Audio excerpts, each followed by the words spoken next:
Bonjour à tous. Alors, pour ceux qui ne me connaissent pas, mon nom est Sophie Violier et je suis la créatrice de cette série de vidéos qui s'intitule Finances pour tous, apprendre et réussir.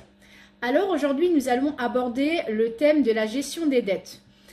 Effectivement, la gestion des dettes peut sembler compliquée, mais avec les bonnes stratégies, vous pouvez reprendre le contrôle de vos finances. Déjà, la base, c'est de vous créer un budget efficace et réaliste. Pour ce faire, je vais vous proposer d'aller regarder la vidéo que j'ai faite la semaine dernière sur ce thème. Ensuite, vous allez prioriser vos dettes. Donc, c'est-à-dire, vous allez tout simplement classer vos dettes par ordre de priorité. Personnellement, je me concentrerai d'abord sur les dettes avec les taux d'intérêt les plus élevés. Mais voilà, je vais vous donner plusieurs techniques qui existent pour pouvoir gérer vos dettes plus facilement. La première méthode, c'est la méthode de la boule de neige. Donc, elle consiste tout simplement à rembourser vos dettes en commençant par les plus petites.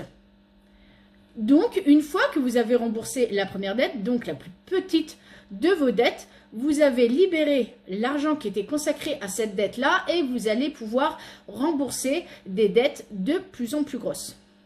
L'avantage de cette méthode, c'est qu'elle est relativement motivante. Deuxième méthode, c'est l'inverse, donc c'est la méthode avalanche. La méthode avalanche, elle consiste à rembourser les dettes qui ont les taux d'intérêt les plus élevés. Donc en fait, c'est celles qui vont vous coûter le plus cher sur le long terme. Si vous avez plusieurs dettes, vous pouvez envisager de les consolider. C'est-à-dire que vous allez les regrouper en un seul et même prêt. L'avantage, c'est que ça va simplifier vos paiements et également, vous allez considérablement économiser sur les intérêts.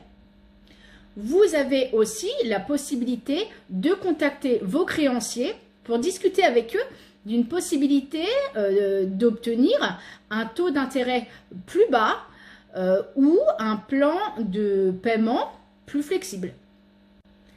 Dernier petit conseil que je peux vous donner, c'est d'éviter de contracter de nouvelles dettes, bien entendu.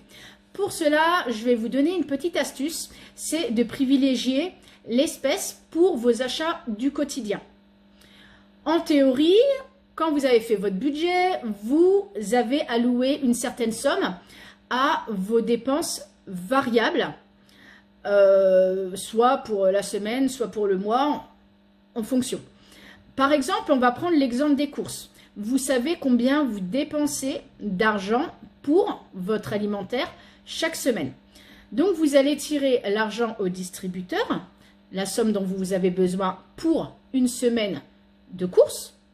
Vous allez avec votre argent au supermarché et là, forcément, vous êtes limité pour faire vos courses. Vous êtes limité à la somme que vous vous êtes attribuée pour cette catégorie-là, pour l'alimentaire.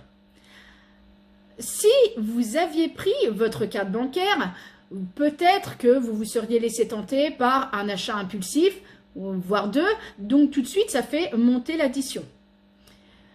Il y a certaines cartes bancaires aussi qui permettent de payer en plusieurs fois. Donc là, je ne vous raconte pas, ça aggrave la situation et ce n'est pas du tout l'effet recherché.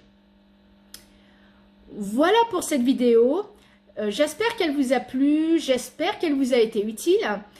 Si tel est le cas, n'hésitez pas à me laisser un petit like, un petit commentaire. Également, abonnez-vous sur la chaîne YouTube afin de ne rater aucun contenu. Je vous souhaite une excellente journée.